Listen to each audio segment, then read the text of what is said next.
Para comenzar esta entrevista, entonces, la primera pregunta que yo le quiero hacer es, ¿cuál es el nivel de penetración que hay en México de los acuerdos, ya sean comerciales, productivos, militares, en diferentes aspectos, con Estados Unidos y en qué dimensión eso se puede apreciar?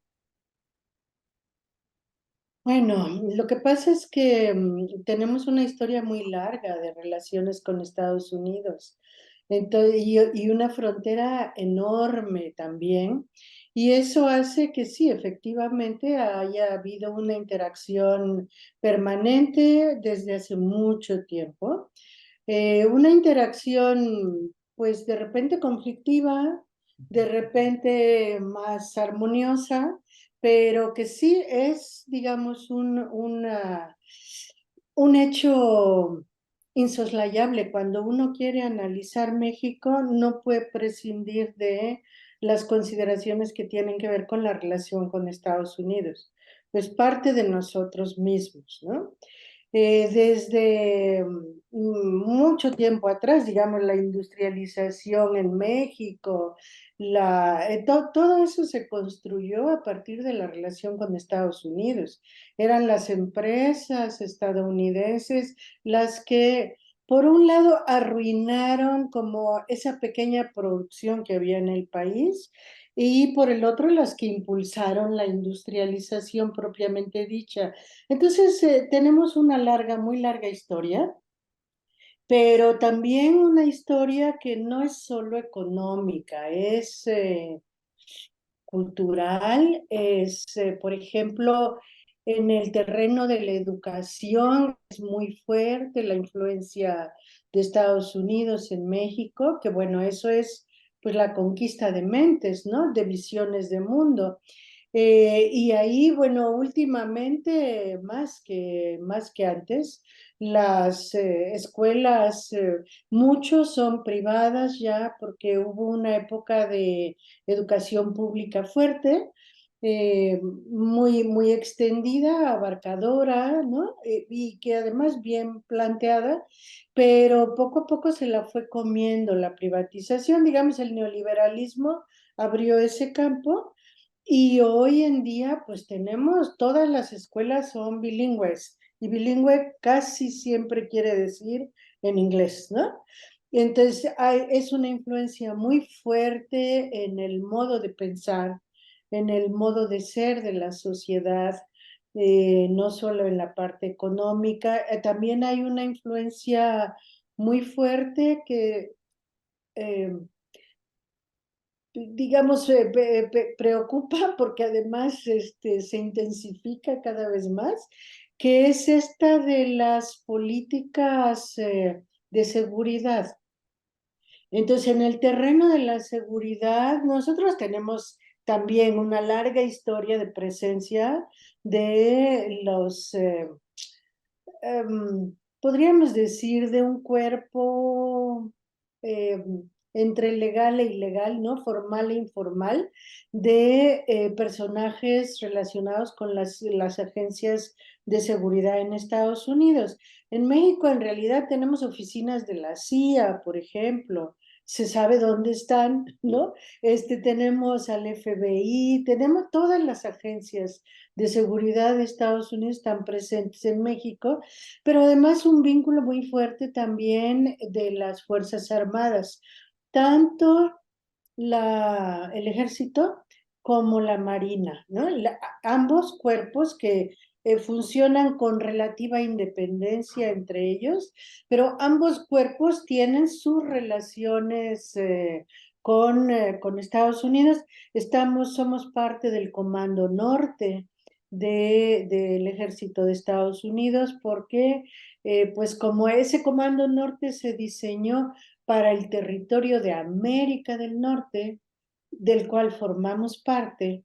Entonces, pues ese Comando Norte tiene jurisdicción hasta la frontera sur de México en principio, ¿no?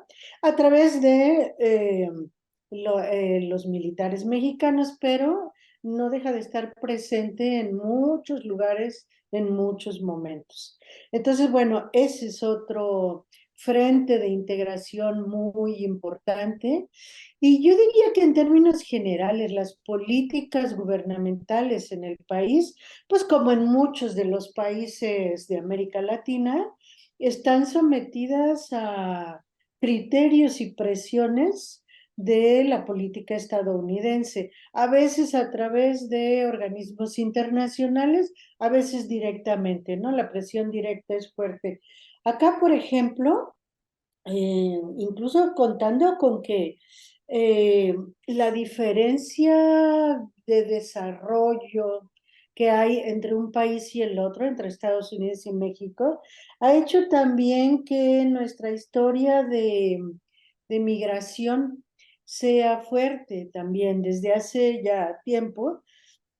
Y entonces tradicionalmente mexicanos van a trabajar a Estados Unidos un tiempo, regresan, vuelven a ir. Eso ha sido así durante, pues por lo menos unos 50, 60 años. Ha estado así. Eh, y, y eso permite de repente que la frontera se convierta en un elemento de chantaje, de presión, porque claro, Estados Unidos de repente dice, a ver, queremos que se haga esto, por ejemplo, tal política, aplicar tal política. Si México se resiste, dice que no, cualquier cosa, empiezan a cerrar la frontera, a impedir o sea, acciones que no necesariamente están en el mismo campo, pero que les permiten hacer una presión tan fuerte que, bueno, aflojan, ¿no? Todo lo de las resistencias. Claro. Allí hubo un evento pues muy significativo a inicios del gobierno del actual, ¿no? Del presidente López Obrador, y es que con la oleada de migrantes que entraba por Centroamérica y subiendo por México hacia Estados Unidos, Estados Unidos exigió a México que ellos pusieran la barrera, ¿no? De contención de migrantes. Y esa barrera de contención de migrantes, primero el presidente acá en México había dicho, los vamos a recibir, son hermanos, no, o sea, en una actitud muy positiva, pero cuando se empezó a presionar, resulta que empezaron a ser recibidos con el ejército, ¿no? Y con retenes de la Guardia Nacional, que es algo que se creó también recientemente con este gobierno. La Guardia Nacional, que es la que se ha ocupado de perseguir, de contener migrantes, de no solo migrantes, ¿no? Pero que ha estado muy en la zona del sureste de México, sur-sureste, para hacer todo ese trabajo, que es en realidad el trabajo sucio que ya no están haciendo los rangers en Estados Unidos, porque pues ya no les llega a sus fronteras, llega muy escasamente, llegan los migrantes ahí relativamente. Entonces, bueno, ¿cómo hicieron para que México aceptara esas condiciones? Pues por un lado cerrando frontera del norte, pero también por otro lado diciendo que se iban a imponer aranceles a los productos mexicanos, que entonces tienen muchos mecanismos porque en verdad controlan todos los hilos de la economía mexicana. Entonces, en el terreno monetario también, de repente si quieren presionar, nos sueltan ahí una bomba que el peso se devalúa, en fin, ocurren cosas que obligan también de repente a aceptar condiciones que no siempre se quisieran. A veces se aceptan dependiendo del tipo de gobierno, a veces se aceptan con entusiasmo, pero que en términos generales no son benéficas para México. Claro. Usted mencionó concretamente a la Guardia Nacional como un cuerpo, ¿no?, de seguridad que se creó en el gobierno de López Obrador y mencionó previamente también una penetración fuerte de la política de seguridad de Estados Unidos en las Fuerzas Armadas. En ese sentido, concretamente, ¿se puede hablar de una pentagonización de las Fuerzas Armadas mexicanas? Es un término un poco polémico, si se quiere, pero bueno, pensando, ¿no? En cómo se ha profundizado, cómo esta penetración ya está a un nivel estructural. ¿Se puede hablar con esa terminología del rol que ocupan hoy por hoy las Fuerzas Armadas? A ver, podría ser cercana, pero yo diría que las Fuerzas Armadas en México o de México tienen por un lado ese vínculo y por otro lado un vínculo muy fuerte con el crimen organizado. O sea, tienen como estas dos, que no son vertientes, están combinadas esas dos influencias. O sea, no son alternativas, ¿no? Sino que hay, pues desde que empezó este crecimiento tan fuerte de la producción y tráfico de drogas aquí en México, ¿no? Que eso pues realmente no tiene tanto tiempo, es relativamente reciente, pero a partir de ese momento el ejército pues trabaja muy de cerca con los cárteles de la droga y yo diría con el crimen organizado en general, porque para nosotros saber el crimen organizado y como toda esta situación de violencia en la que se ha instalado a México, pues en los últimos 30 años, podríamos decir sobre todo, eh, no es solamente por las drogas, no se justifica solamente por la droga. Las drogas han sido muy importantes para el crecimiento, fortalecimiento de estos grupos. El crimen organizado para nosotros, o como yo lo entiendo, como lo entendemos acá, ¿no? No se trata de cárteles de la droga, se trata de crimen organizado, es decir, de cárteles que lo mismo trafican con droga que con personas, ¿no? Que con armas. O sea, es un poco más amplio el concepto, porque generalmente se dice es el problema de las drogas.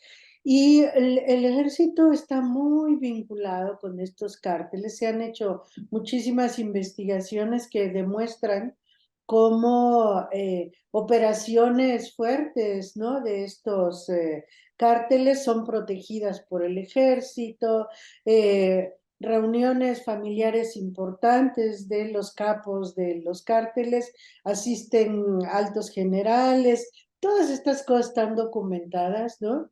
Y lo mismo el vínculo con Estados Unidos que pues viene, digamos, de diferentes maneras. Uno es directamente a través del gobierno, porque pues la presencia, el peso de Estados Unidos acá, como decíamos, es muy grande, incluyendo el peso que tiene el Pentágono, incluyendo estos compromisos en el terreno de la seguridad, que no son solo con el Pentágono, son también con la CIA, con el FBI. Con el FBI fueron muy fuertes en un momento, ahora son un poco menos, eso va variando, pero se mantienen todos. Entonces, es una red mucho más compleja que directamente decir la pentagonización de las Fuerzas Armadas mexicanas. Me parece que es mucho más complejo, ¿no? Entonces, pero sí hay una influencia muy fuerte y, bueno, reuniones del Comando Norte, obviamente están incluidos, asisten regularmente los altos generales del ejército mexicano. Sí, hay un vínculo muy fuerte. Bien, bien. Y pensando en este vínculo tanto con los intereses estadounidenses, concretamente con el crimen organizado que usted planteaba que no se trata solamente de carteles de drogas, sino bueno, como de una red bastante más amplia. ¿Cuál es su lectura del protagonismo que adquieren las Fuerzas Armadas en este sexenio de López Obrador, teniendo en cuenta digamos, cómo han ido sumando responsabilidades, ¿no? A lo largo de este tiempo? Ahí hay, yo diría que varias hipótesis, ¿no? Yo no me atrevería a decir mi interpretación es esta, va por ahí, o sea, las hipótesis las construyo a partir de mi interpretación, pero hay varias posibilidades, digamos, explicativas. Una, eh, cuando llega el gobierno de López Obrador, llega ya con un compromiso previo con las Fuerzas Armadas.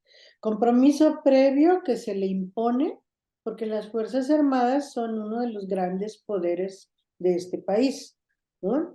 Entonces, uno no puede gobernar un país por encima de aquellos que son más poderosos que el propio gobierno. Entonces, allí pudo haber habido eso como punto de partida, que ha ido creciendo, sí, se lo han ido comiendo, podríamos decir, o sea, los militares se han ido comiendo al gobierno, se han ido comiendo partes de la gestión gubernamental, de la gestión pública, o sea, gran parte de la gestión pública está en manos del ejército ahora, lo que pues realmente ya no es gestión pública, ¿no? Por esta razón. Pero, a ver, otra explicación posible sería una cierta debilidad del gobierno frente, por ejemplo, a estos grupos del crimen organizado y entonces que el ejército actúe como una especie de mediador para permitir gobernar, ¿no? Entre comillas, porque para permitir gobernar y al mismo tiempo permitir que los cárteles pues tengan su espacio de operación también, ¿no? Allí también es una explicación posible. Otra explicación que yo creo que todas suman en realidad, habría que tejerlas, ¿no? Pero otra explicación viene también, eh, yo diría lamentablemente, de el hecho de que algunos de los proyectos gubernamentales en realidad no son compartidos por la población. Hay en particular algunos proyectos que han puesto en riesgo a la población indígena, particularmente porque ocupan sus territorios, porque son devastadores, porque modifican modos de vida, porque no se hacen las consultas previas como para llevar los proyectos con un consenso adecuado, como acá el gobierno dura 6 años. Entonces, cuando uno se propone una gran obra, tiene que apurarse porque no alcanzan 6 años. Y claro, no les dio tiempo, por ejemplo, de hacer las consultas adecuadamente. También quizá no lo quisieron hacer porque sabían que iba a haber rechazo, ¿no? Porque los pueblos no estaban aceptando estos proyectos. Hay estos dos megaproyectos de infraestructura en el sureste, el del Tren Maya y el del corredor interoceánico. En realidad, el del corredor interoceánico es un viejo proyecto. Se ha venido queriendo impulsar desde hace mucho y siempre un rechazo bárbaro, ¿no? De la población. Entonces no había podido avanzar. Hoy llega un presidente que es un presidente del pueblo, que dice que gobierna por el bien del pueblo, todo eso, y que la gente, pues de algún modo sí lo votó, creyendo que era un cambio importante, que por ahí había una ruta de posibilidad, y entonces le siguió creyendo, y bueno, si avanza con el proyecto, tal vez sí, y hoy tenemos una catástrofe ahí, ¿no? Esto social y la gente que se moviliza en contra, que es reprimida, que es sometida, por ejemplo, a procesos de clientelismo, de pues compra de conciencias. Está muy complicada la situación en esos territorios donde este gobierno está lanzando sus principales proyectos, refinerías, trenes, ¿no? Y polos de desarrollo, se le llaman así polos de desarrollo, es decir, cómo colonizamos territorios que son además territorios de selva, o sea, son las únicas selvas tropicales que quedan en el norte del continente, que son las que conectan con la cuenca amazónica, que son importantísimas, porque si eso se pierde, se pierde la mancha selvática en su conjunto, ¿no?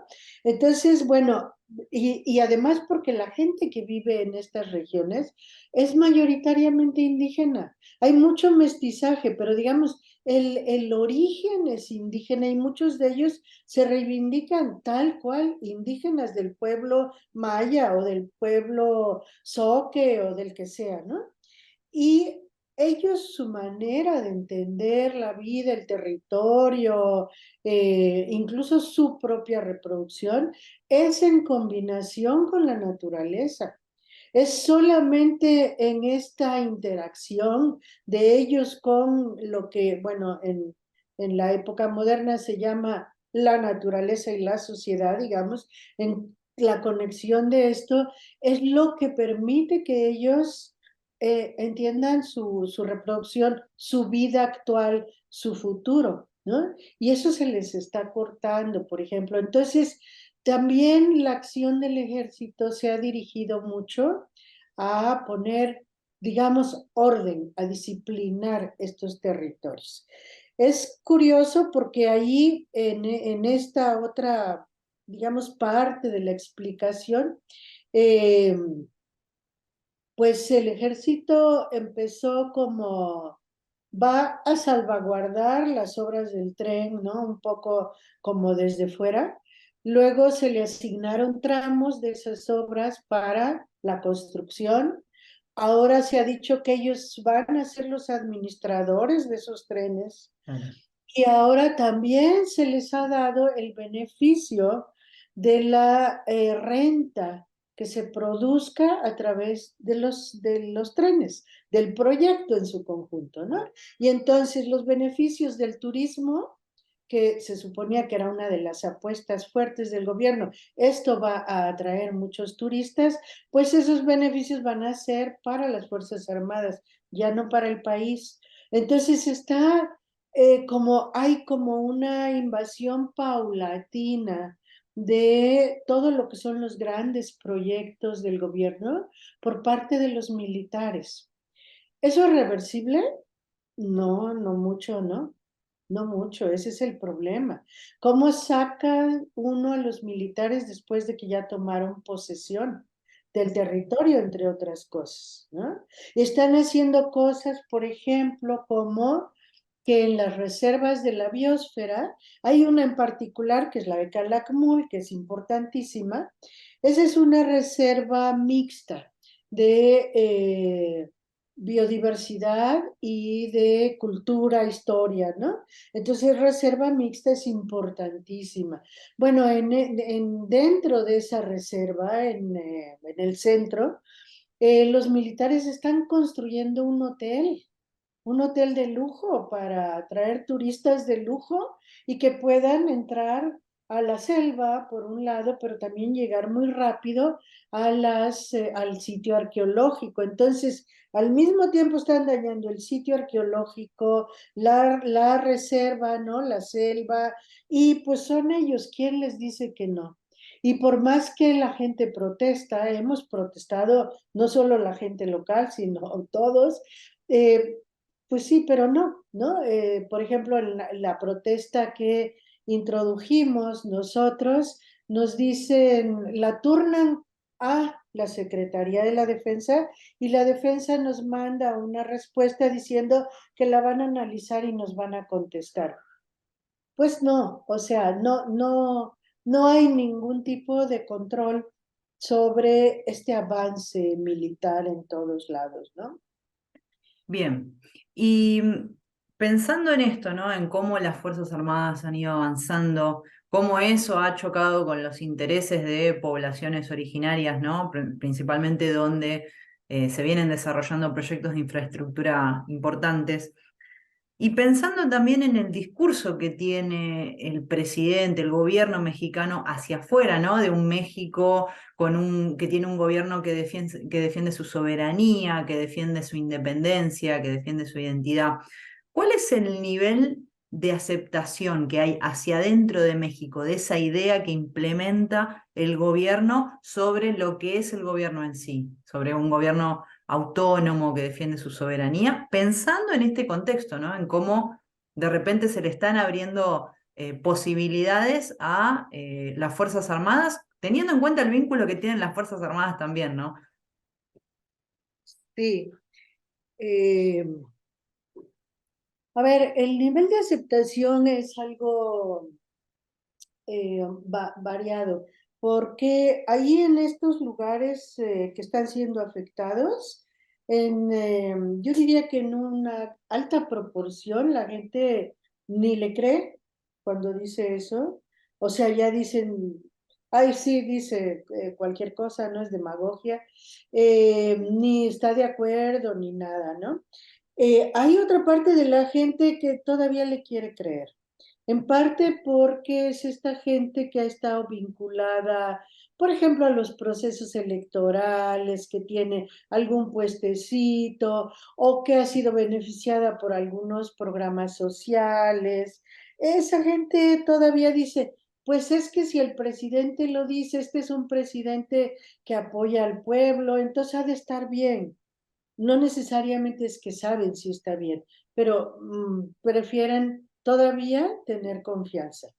Eh, Hay una parte de la población que, digamos, ya más en los centros urbanos, que cuando el presidente dice, por ejemplo, algunas cosas que a veces como bravuconerías, ¿no? Frente a Estados Unidos, ¿no? Este tipo de cosas de qué se creen los gringos que nos van a venir a dominar, qué sé yo. Hay muchísima gente que se pone contenta, que le aplaude, porque claro que es algo muy sentido en este país, ¿no? Cuando tú vas a analizar ya bien qué es lo que realmente está detrás de esto, es bien complicado porque se dice eso en el discurso, pero por otro lado, estamos rogándoles que vengan a invertir en el istmo de Tehuantepec, ahí en el corredor interoceánico, que traigan a sus capitales, no importa de lo que sean en realidad, ¿no? Quieren instalar, por ejemplo, ahí una zona de maquila como la del norte del país, de puro ensamble y todo eso, que es muy sucia con el medio ambiente, que es muy dañina con la población, que ofrece, digamos, empleos precarios y pues como no en tan buenas condiciones, pero quieren que se instale ahí a pesar de que ahí quizá es la zona más biodiversa de todo el país, ¿no? Ahí hay un pedazo de selva que es impresionantemente biodiverso, con características especialísimas. Digamos, es un valor planetario, no solamente nuestro, ¿no? Claro. Pues no importa que se instalen ahí las maquiladoras. Entonces, hay cosas como muy contradictorias o se hacen acuerdos.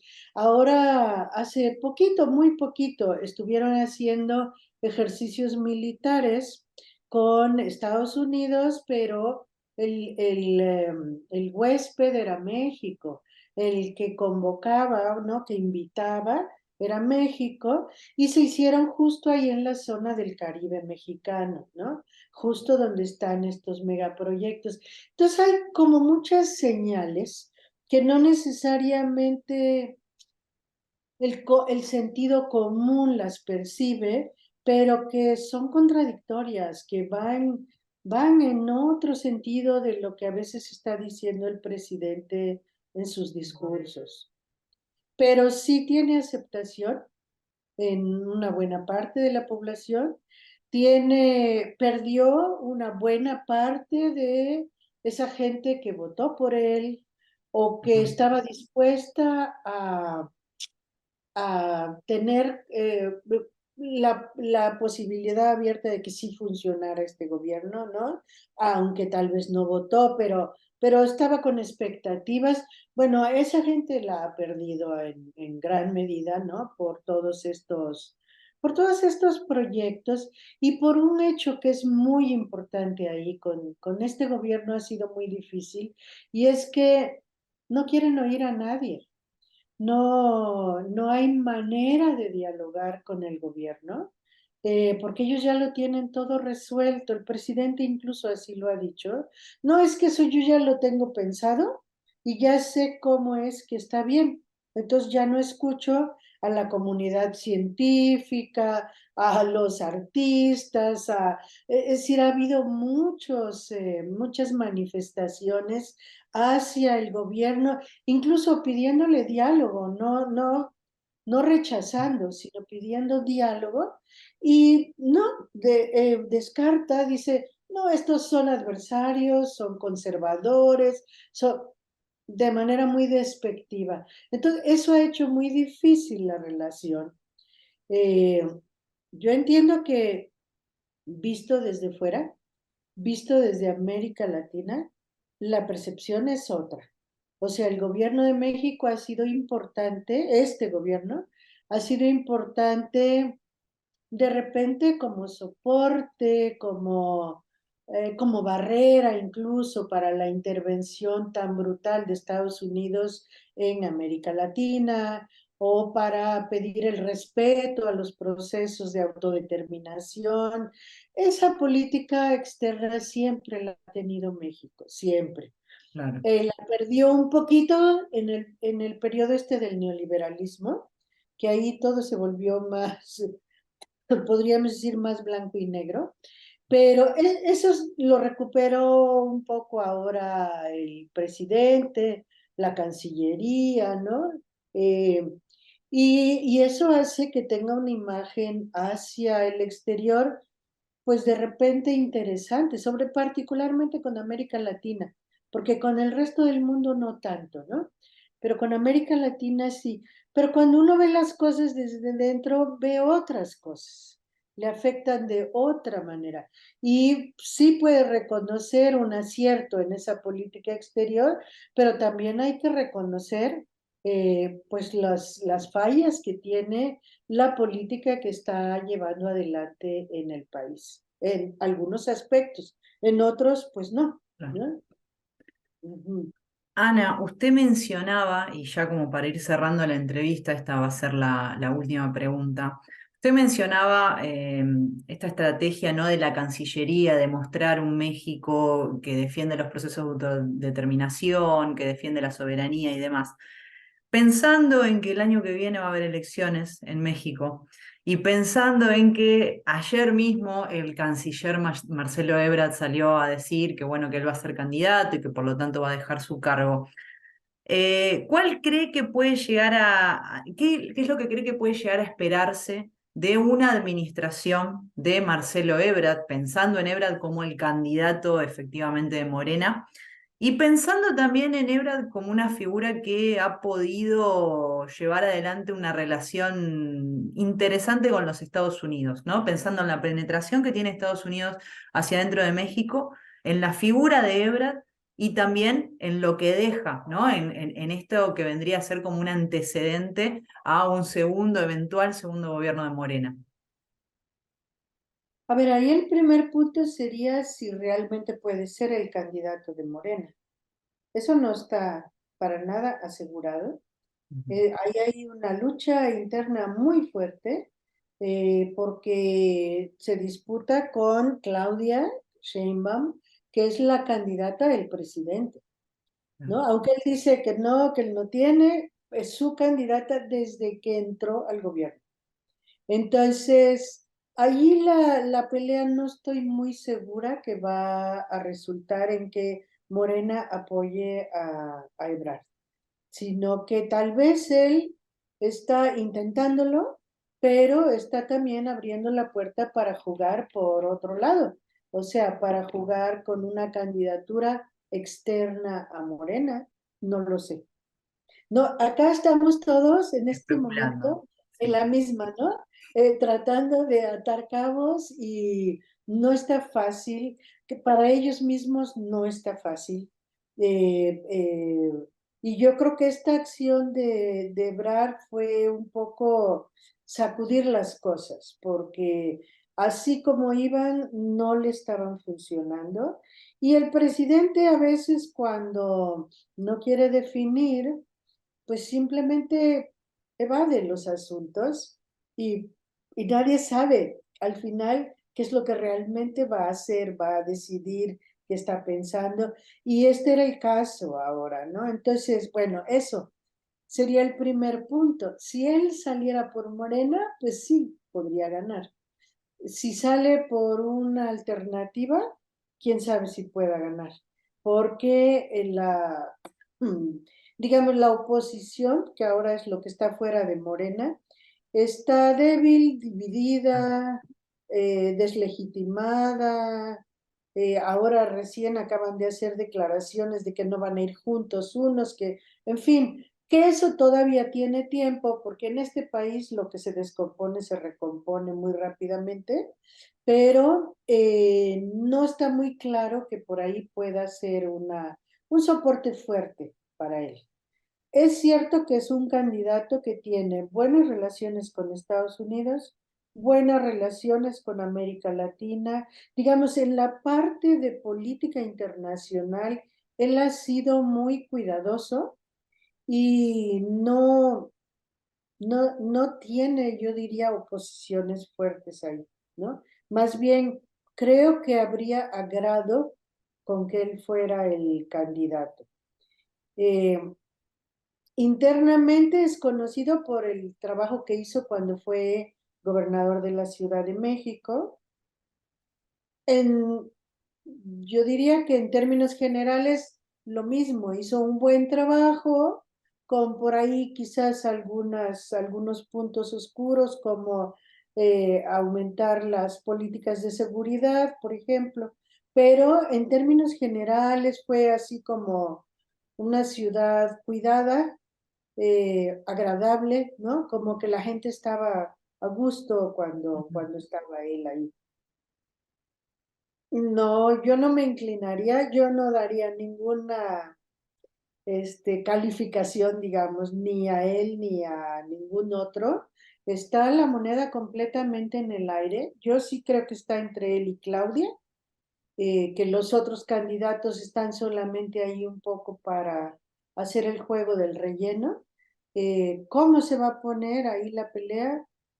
No, no está muy claro, porque buena parte de Morena sí apoya a Marcelo, pero la parte, creo yo, mayoritaria o la que se va a disciplinar con el presidente apoya a Claudia. Entonces, ya veremos. Em, Como para concluir entonces, y pensando no concretamente en una figura, pero sí en la continuidad de este proyecto político, ¿se puede hablar entonces de una continuidad de lo que es el protagonismo de las Fuerzas Armadas en el gobierno, la continuidad de proyectos de infraestructura hacia adentro de territorios reservados digamos, de una continuidad de este proyecto más allá de López Obrador, independientemente de quién lo encabece? Ahí sí depende quién quede, ¿no? En el caso de Claudia, creo que sí habrá mucha más continuidad. En el caso de Ebrard, seguramente hay muchas cosas que se van a modificar, Ajá. ¿no? Eh, que no está claro cuáles, pero sí creo que habrá modificaciones importantes. Ahora, la presencia de los militares va a ser muy difícil echarla atrás, es lo que yo decía. O sea, ellos ya están en todos lados. O sea, están en todos los proyectos de infraestructura, están en los aeropuertos, están en todo lo que tiene que ver con comunicación, ¿no? La comunicación hacia afuera, las aduanas, los puertos, los aeropuertos, todo eso está militarizado, ¿no? Eh, Incluso, bueno, una cosa que ha sido un escándalo últimamente acá es que los militares están en el Consejo Científico de la institución que regula la política científica del país. Entonces está un miembro de la Marina y un miembro del Ejército dentro del consejo académico, digamos. Y bueno, ha sido un escándalo realmente, pero igual ahí están, o sea, ya se colocaron. Ellos tienen un poder enorme y ese poder pues lo ejercen, ¿no? Y van presionando. ¿A quién pueden presionar más? Esa sería la pregunta. En caso que quede un candidato o el otro, o un tercero por ahí, ¿no? Que pudiera haber, ¿a quién pueden presionar más? ¿Con no, quién no tendría manera de negociar con ellos y tendría que aceptar todas sus imposiciones? Si quieres ser presidente, yo creo, en este momento, en este país, ese es el primer paso. El otro es el crimen organizado. ¿Qué tipo de relación se va a establecer con el crimen organizado, no? Todo el mundo dice que no, que claro que el gobierno no negocia con ellos ni tiene relaciones con ellos, pero si no las tuviera no podría ser gobierno. Claro. O sea, es claro que hay tres sectores de poder en este país. El ejército, digamos, los militares en general, el crimen organizado y los empresarios, los grandes, grandísimos empresarios. Tenemos empresarios de talla mundial, pues esos están ahí y de repente hablan y todo se simbra un poco, ¿no? Esos son los que van a definir qué pasa en este país en adelante. El proyecto de la 4T no es muy querido por ninguno de estos. Claro. Han logrado un equilibrio, pero no es que les guste mucho lo que se está haciendo.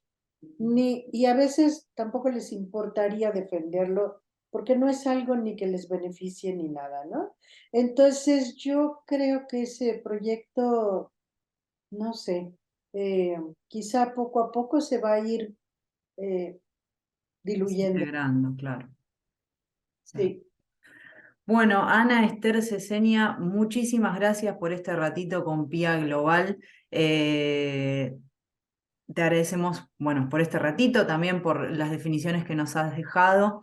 Y bueno, y te convocaremos probablemente más adelante para continuar conversando, porque bueno, entendemos, como te decía al principio, que es importante continuar conversando de estas cuestiones, no solo porque atañen a lo que es los Estados Unidos de México, sino también a todo lo que es América Latina, ¿no? Como un todo, como un continente, teniendo en cuenta que, bueno, México sería como la frontera que nos separa del imperialismo norteamericano, así que bueno, insisto con esto, te agradezco y bueno, esperamos tenerte nuevamente pronto. Con mucho gusto. Gracias, Ana, hasta luego. Hasta luego, Ana.